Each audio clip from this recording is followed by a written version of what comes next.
et bienvenue dans mes petits papiers. Je suis Judith, je suis démonstratrice Stampin' Up dans le nord de la France et le projet que je vous propose de réaliser aujourd'hui, je n'ai pas de prototype pour vous le présenter, mais on va décorer ce bloc qui est un bloc que j'ai du travail. J'ai d'ailleurs déjà utilisé un petit peu ce bloc, mais vous conviendrez qu'il est un peu classique et triste et j'ai envie d'en faire un bloc plus original et qui me plaise à utiliser. On va faire ça tout de suite.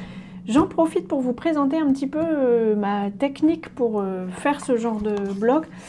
En gros, pour ce que mon expérience m'a montré en général, alors la dimension ici, elle est basique, c'est normal, c'est standard. Ici, on a 21 cm sur 14,8, c'est un A5, c'est écrit dessus. Par contre, l'épaisseur n'est pas toujours la même. Ici, je l'ai mesurée, elle fait 1 cm. Parfois, j'en ai déjà rencontré qui ne font qu'un demi-centimètre. Alors, pour commencer et pour avoir le champ libre, on enlève cette couverture très moche de toute façon. Et alors, c'est pas grave si on a des éléments comme celui-ci qui ne sont pas très beaux. De toute façon, on va tout recouvrir. Ici, la colle est un peu épaisse, mais a priori, ça devrait fonctionner. J'ai découpé un morceau de papier cartonné qui mesure 24 cm sur 14,85. On va y faire quelques plis, relativement peu. On va faire un pli que je triche sur mes notes à 20 cm, puis à 21 et à 22, sachant que le pli à 20 cm, il ira dans l'autre sens, mais ça n'est pas très compliqué. Ça, avec du papier Stampin' Up, ça va très bien se comporter. Avec d'autres marques, je ne pourrais pas vous dire. Donc ce pli-ci va dans ce sens, le suivant dans le même. Par contre, celui qui est le plus vers le bas, lui, il va aller dans l'autre sens. Alors, j'ai déjà fait des blocs avec une ouverture comme ceci. C'est joli.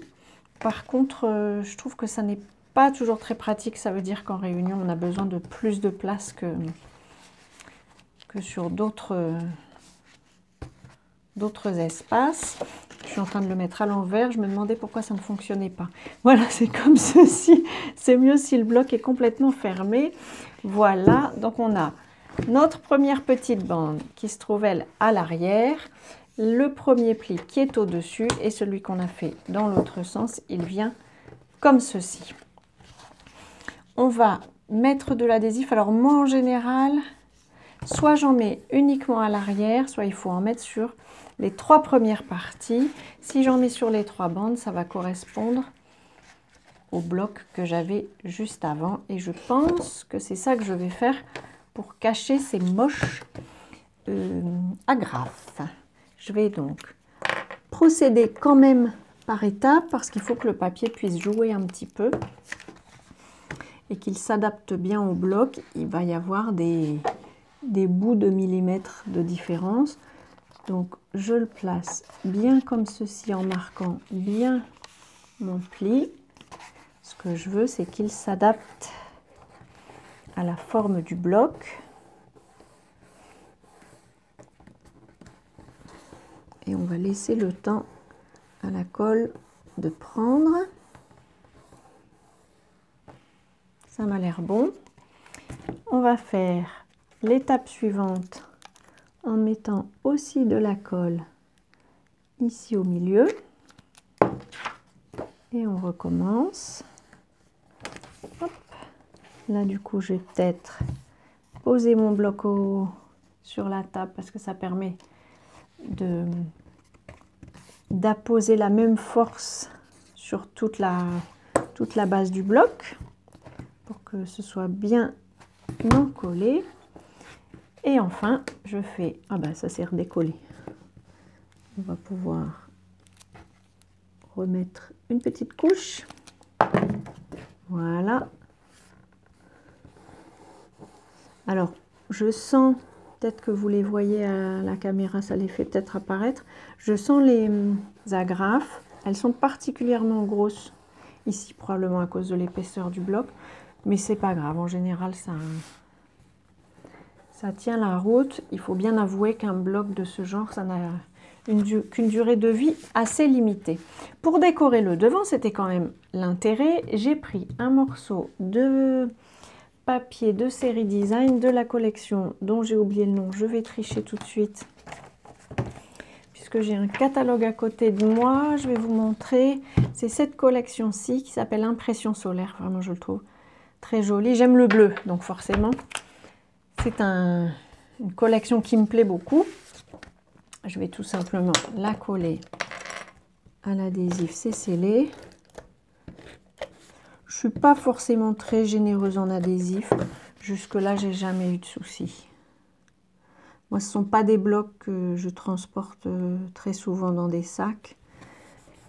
En général, ils ont tendance à rester sur mon bureau. Donc pour la décoration sur le devant, j'ai fait, il y a quelques jours, j'ai fait un salon samedi dernier. Et pour patienter pendant les creux, j'aime bien pouvoir faire un peu de... J'ai fait du coloriage en fait, c'est une activité que j'aime beaucoup. Et j'avais rapporté ce set de tampons Fresh Cut Flowers. Peut-être vous souvenez-vous, pendant l'opération, il y a 1 ou 2 mois, où on a pu avoir des poinçons coordonnés à certains sets de tampons qui n'en avaient pas dans le catalogue d'origine. Celui-ci en faisait partie, donc il existe des poinçons, mais ils ne sont plus disponibles. Mais même sans poinçons, je trouve que cette illustration, elle est jolie comme tout. J'avais envie d'une illustration un peu florale, pas forcément Noël, parce que je sais que mon bloc, il va me servir pendant plusieurs mois, et que probablement qu'en février, j'aurais pas envie d'avoir un bloc aux couleurs de Noël. Donc je me suis dit franchement que c'était plutôt quelque chose comme ça que j'avais envie d'avoir. J'ai mis un peu d'adhésif, je vais l'enlever, voilà, avec ma petite gomme à adhésif. Et puis juste parce que j'ai envie d'un peu de brillant, je vais attraper mon pinceau Wink of Stella que je vous ai déjà présenté il y a quelque temps. Je trouve que c'est vraiment une façon de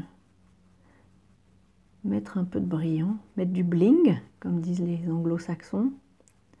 C'est peut-être un peu bling, oui. Mais je trouve que pour égayer les journées de travail, c'est pas mal. Voilà, j'en mets uniquement sur les fleurs, peut-être sur les petites fleurs qui sont ici. Et voilà.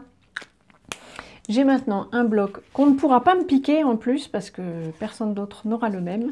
Et c'est quelque chose que j'aime bien. Si vous faites des marchés, ça peut aussi être un petit quelque chose facile. Voilà, je vous représente le set de tampons que j'ai utilisé. Tout le reste, c'est vraiment du basique.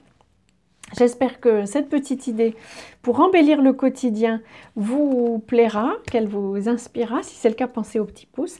Et puis, je vous donne rendez-vous à notre prochaine rencontre. Et d'ici là, je vous souhaite de passer de belles journées créatives. Et bien entendu, je vous embrasse!